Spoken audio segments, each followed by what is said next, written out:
I'm going to actually maybe try the Dark in the Moon first. It's with this bizarre contraption. It's an Indian instrument called a shruti box.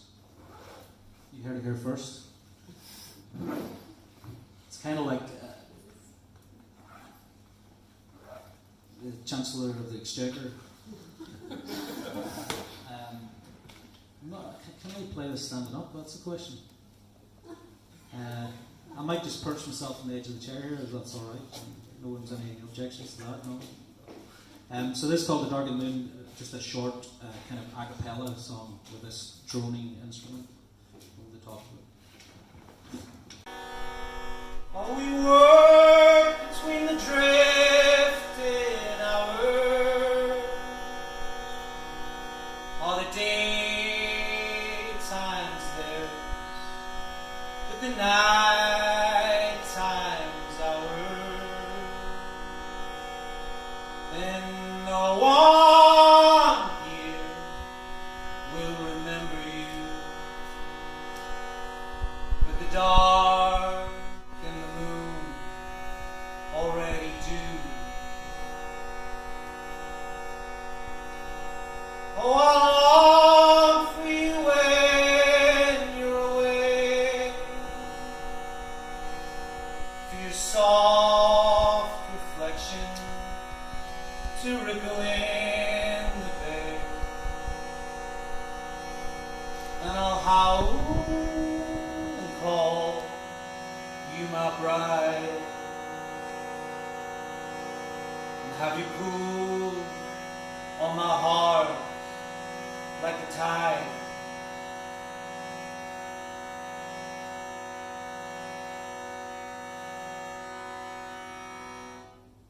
Thank you.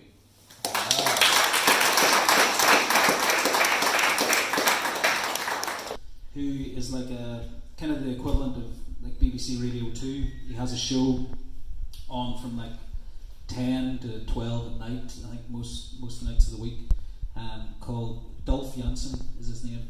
He just is a bit of a laugh every time I say his name. But he's just a mad individual. He's mad into Americana, and he played a lot of, I suppose, the more Americana stuff off the album, like Twisted Arrow and whatever. And he kind of then got involved with the promoter who was a fan as well, and invited us out there for a bit of a tour. But in a strange way, he felt as though he needed to curate it, so he would be there most nights, and he used to run to the gigs and turn up really sweaty in our dressing room, and then just undress while chatting to us. Like he runs ultra marathons and all this kind of thing, but and then proceeded to. He fancies himself as a bit of a comic as well, so he proceeded to warm up the crowd almost in a comedic fashion. So, and as soon as we hit the stage, there was a bit of a disparity between us, shall we say? So you were living the dream. We were, yeah. So that's a body of songs, and some of those songs, by the time Home Burial came out, some of them were about 10 years old. They'd been parcel of what. There was one of them was, yeah. Yeah. One of them I had recorded as a demo about 10 years ago. I mean, it obviously changed quite a bit, sure. But yes, the framework of it was there. Yeah. I don't really know necessarily with that one. I have very little. I mean, it makes for a bad evening, but I have very little memory of writing any of these songs. I don't really remember that one. I do remember actually coming on with yourself and Riggsy just the day I'd finished it. I was due to come on with you guys, and therefore, rather than, as you say, these songs that I've probably played in the radio a few times already, I had this one kind of sitting there, and I really just tied it together. It forced me to tie it together for the show that night. I just remember that, but I don't really know. I think the main ambition with it was to concentrate on the small details. I mean, I don't know. This it sounds rather grandiose, but something like a short story almost, where you don't need to be privy to everything from the off. You're just thrown right into it, if you know what I mean, and therefore the small details are what makes it. The story is almost secondary. It's the mood that the small details create. Yeah, I mean, yeah, as we were saying sort of before, I mean, these things you do. So, I mean, it was a long time coming in the sense that I moved to Belfast in. I was living in Dublin, and I moved to Belfast in 2011, and was kind of playing a bit of music, and then myself and Ben got together. Then Macaulay, who used to work up in the studio upstairs. And it was really just myself and him in the studio putting together these songs that I had, and I was just hand-picking sort of the best ones I'd had through the years in various guises, and then trying to record them in a better way, and then bringing new ones into it. And the way in which it kind of evolved is that we started, my limitations were exposed in various instruments, so we started to bring other people into the fold, and they did such a great job that it became this kind of fixed unit.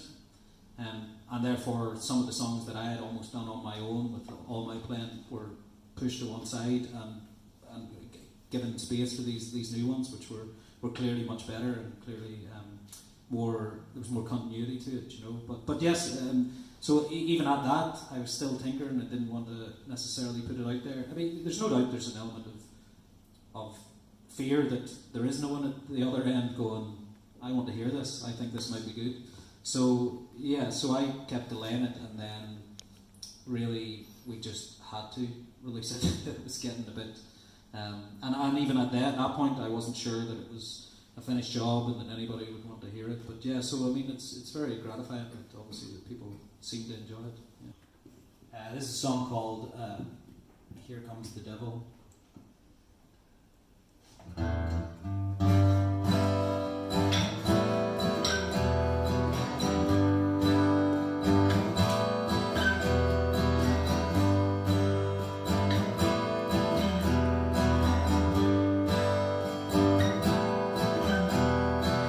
Blood rushed from afar, pricked upon a rose.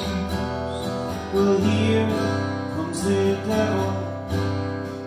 Well, here comes the devil.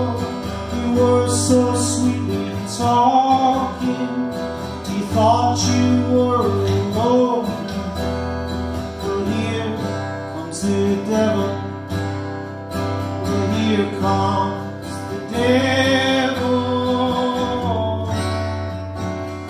When I saw him in the ocean with her eyes, when I saw him in the moonlight, or in every violin chord, didn't no one ever speak song.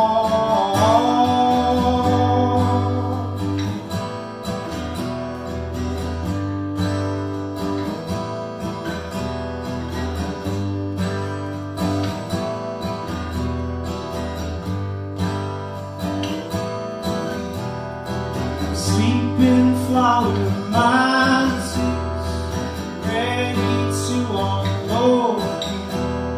Well, here comes the devil.